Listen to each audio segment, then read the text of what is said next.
When I was a young man, I came across a statistic that you've seen. It said that the average person only uses about 10% of their potential, and the other 90% is left unused throughout their lifetime. Well, recent research shows that that statistic is not true. The average person only uses about 2% of their potential, and the other 98% is stored like treasure buried in the ground, and it's never used. And what do people use their 2% for? Well, they use it mostly for conversation at work and with their friends. They use it for messaging and tweeting. They use it for watching television. Average person watches a screen 3 to 5 hours per day. Is they're watching a screen of some kind, whether it's a computer or an iPhone or an iPad or a television. And most of what they're watching is in category 2. It's completely irrelevant and unimportant. It makes no difference in their lives at all. But whatever you do over and over again becomes a habit. So today we have an entire generation of people who have the habit of watching screens all the time. And as a result, their lives go very, very slowly. So therefore, you have to ask yourself, is this a good use of my time? Does this work have tremendous consequences for me? So when I came to studying thinking, I said, what is the activity that has the greatest potential consequences for you in your life? And the answer is thinking. Because the way you think, the quality of your thinking determines the quality of your decisions and choices. Your decisions and choices determine the actions you take. The actions you take determine your results. Your results determine the quality of your life. And it all starts with your thinking clearly.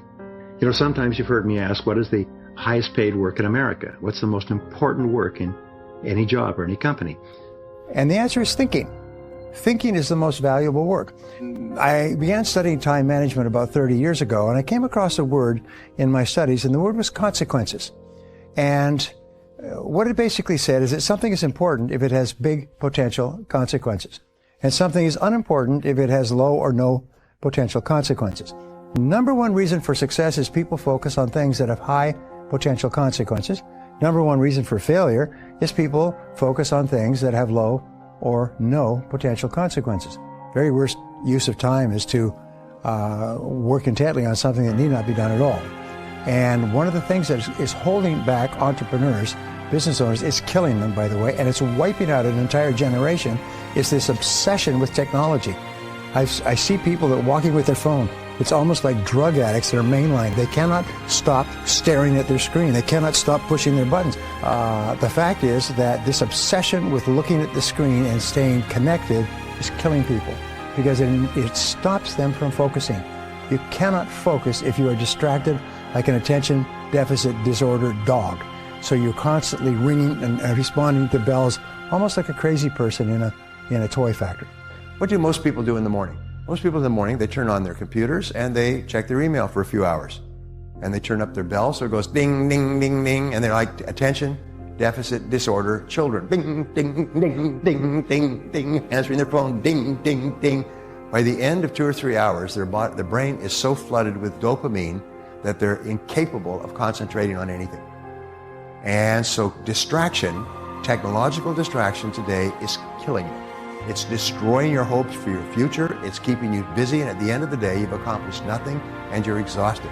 According to a recent report, every time that you respond to a new impulse and a new distraction, it burns up part of your brain energy.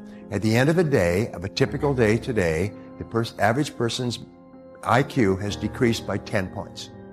That means throughout a distracting day, you get stupider all day long. And by the end of the day, you're just plain stupid. You've gone from college level to basically driving a truck in terms of intelligence. And this is really serious. There's some very in-depth scientific articles on this. Some try to say it's a good thing because it stimulates your mind. The others will point out that it stimulates your mind so much that what happens, every stimulus triggers dopamine, and dopamine has the same effect as cocaine on your brain. It's a stimulus. And you get addicted to this dopamine stimulus. And you cannot not surround yourself with stimuli. You cannot not watch your computer. I mean, many people get up in the middle of the night and go and check their computer to see if there's any email, any spam. Then they go back to bed. They can't sleep. Anyway, You know what? The average business owner today spends only 11% of their time in marketing and sales.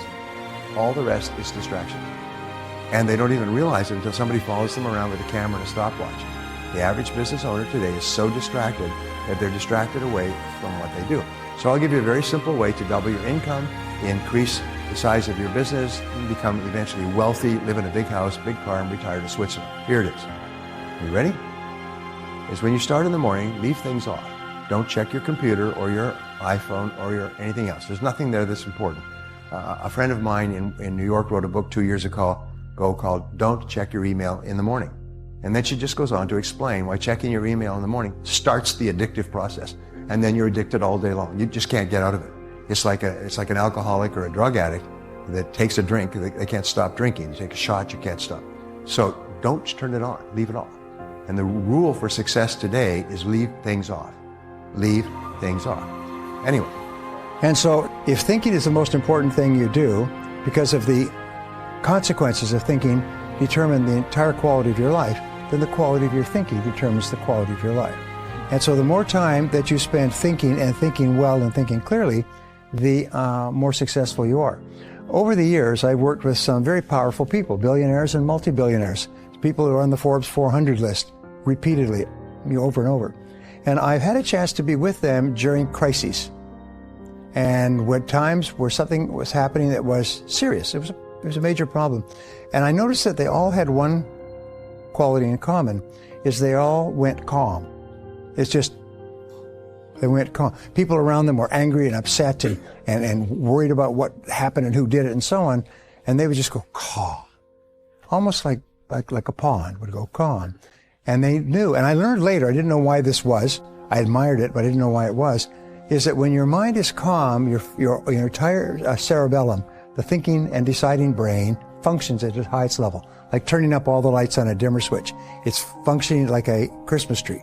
But when you get upset and angry, what happens is your thinking reverts to your limbic or emotional system, and your ability to think clearly diminishes dramatically, and you make a lot of mistakes. That's why when you are facing a difficult situation, you have to use every skill, trick, game, whatever it is, stay calm. And that's why they teach you to meditate. Now, I'm going to write a book on this whole subject of thinking because I think it's very exciting, but I want to give you 3 types of thinking practiced by the most successful leaders.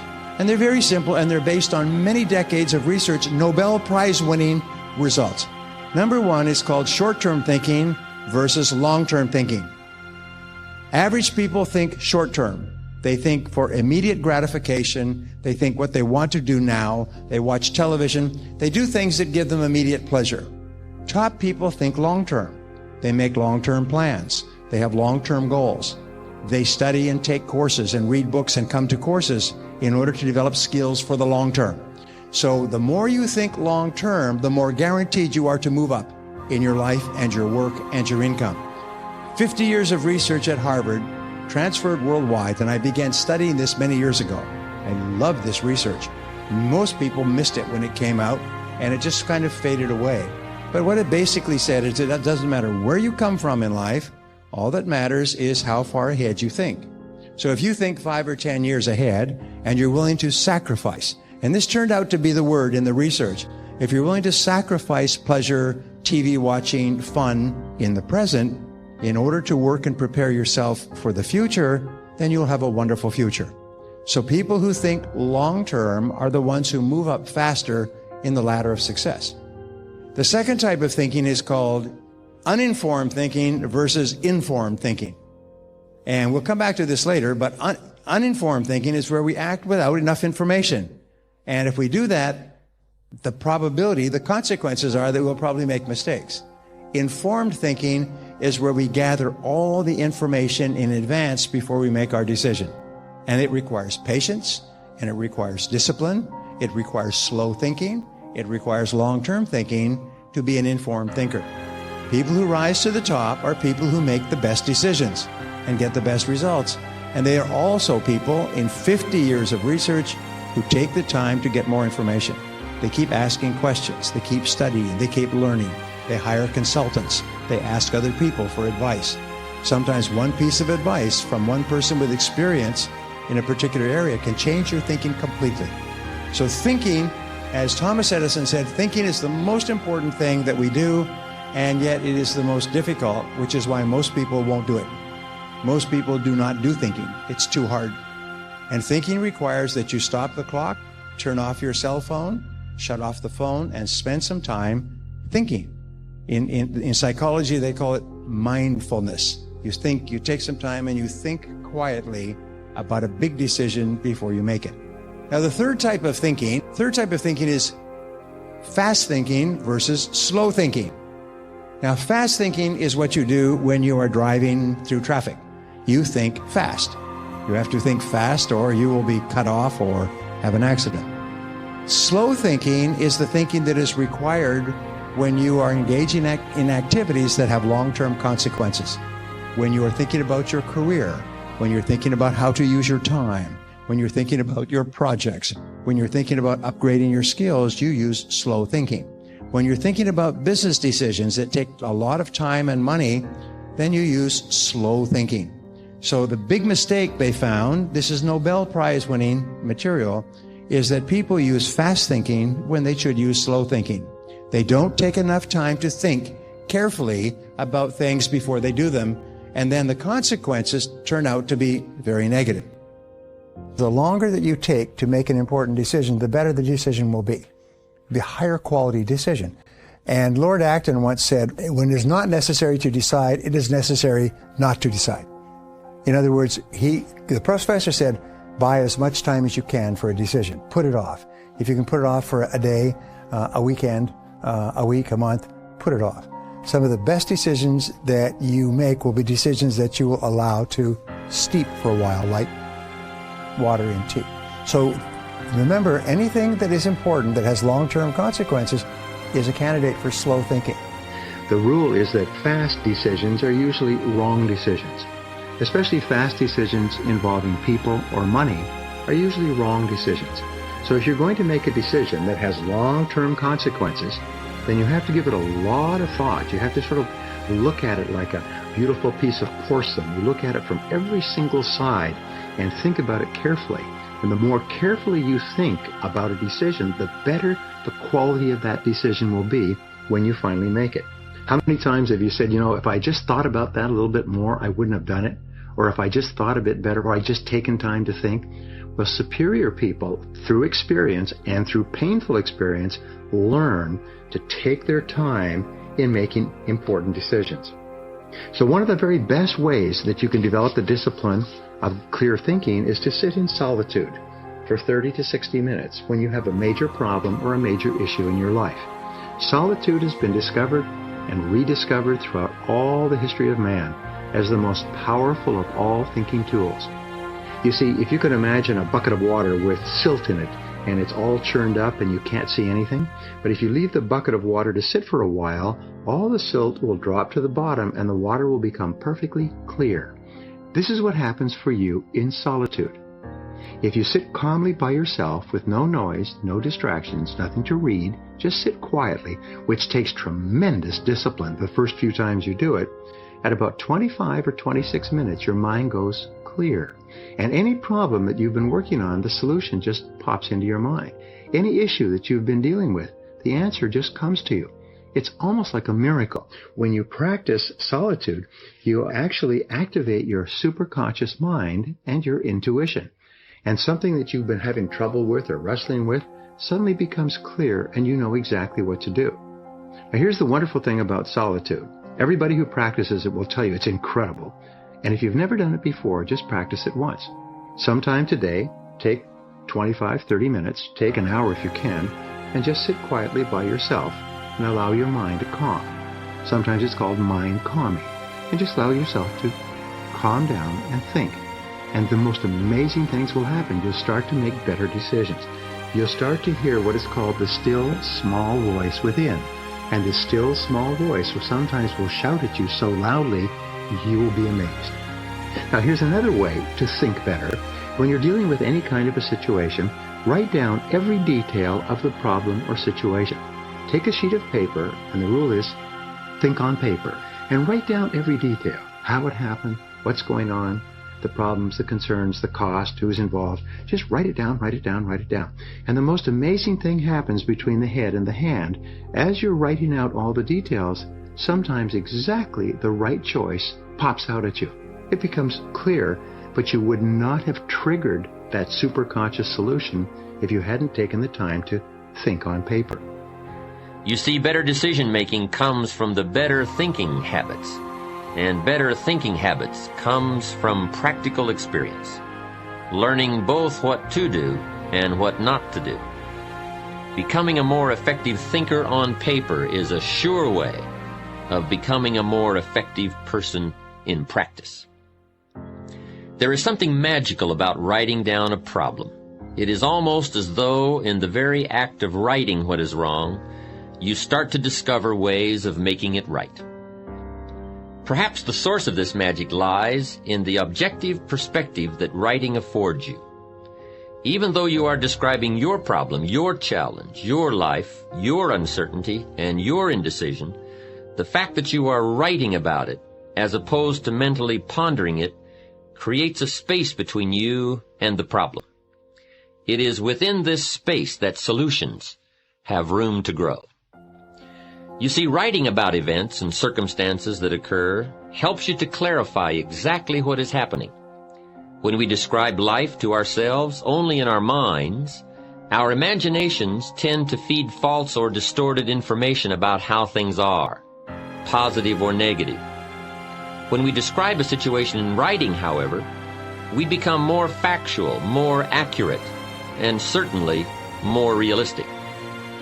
Then, as we reread what we have written, we create a new picture in our minds to replace the and once we finally see things as they are, rather than as we think they are, we can then see our way clear to make them better. Write about a current dilemma you are facing. Perhaps it is a personal problem, a business matter, a family issue, or a financial problem. Whatever it is, take the time to capture it on paper the way it really is. As you begin to develop the habit of writing down your problems, recording your observations, emotions, and reactions to life's events, you will undoubtedly find yourself both posing and responding to a whole new... Why did I say that? Why does he always make me feel that way? If I follow this course, where will I be 5 years from now? As you begin to both ask and answer yourself on paper, you will be amazed at the incredible leaps in personal understanding and self-awareness you will experience. And remember, any positive change which occurs within you will ultimately manifest itself in a positive result outside of you, in your social or professional world, your attitude, your bank account, your habits, and even your appearance. You know, Aristotle once said that wisdom, which is the greatest of all human desires, wisdom is the ability to make good decisions, is a combination of experience plus reflection. Experience plus reflection. In other words, you have an experience and then you reflect on the experience and you think about, what does that experience mean to me? How can I use that? What can I learn from it? And I love the line from Socrates that says, the unexamined life is not worth living, which means that the life where you do not take the time to reflect on your experiences. Aristotle said that wisdom is an equal measure of experience plus reflection.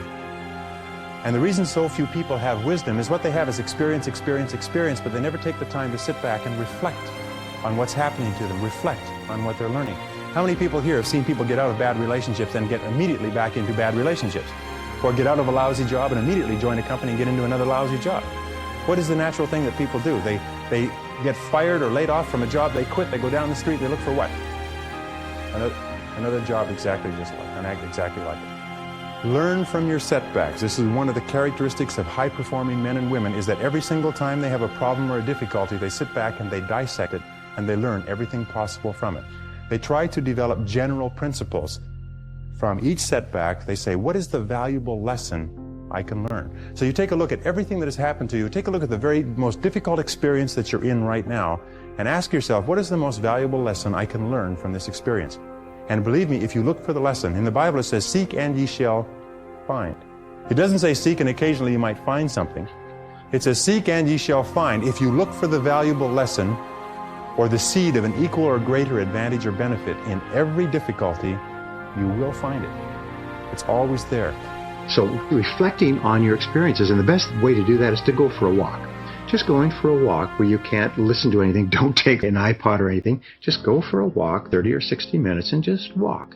And while you're talking and reflecting upon something that's going on at work or at home, you'll be amazed at the quality of ideas that will come into your mind. To improve your thinking, talk it over with someone else who you like and trust, and give them the details, and ask them to give you their feedback, give you their perspective. Sometimes, especially if you're in a great relationship, the other person can give you a perspective that completely changes your ideas. A good way to think better is to ask, especially if you're frustrated or having difficulties, to ask, what are my assumptions? What am I assuming about this situation that may not be correct? What if my basic assumptions about this relationship, about this job, about this product or service or this investment, what if my assumptions were wrong? Then what would I do? And here's the key to good thinking. Be open to doing something completely different. Be open to admitting the possibility that you could be wrong and doing something completely different. And what that does is it opens up your mind and your perspective so you can see all kinds of possibilities that you may not have seen before. So clear thinking is the discipline practiced by the most successful, happiest, and wealthiest people in our society.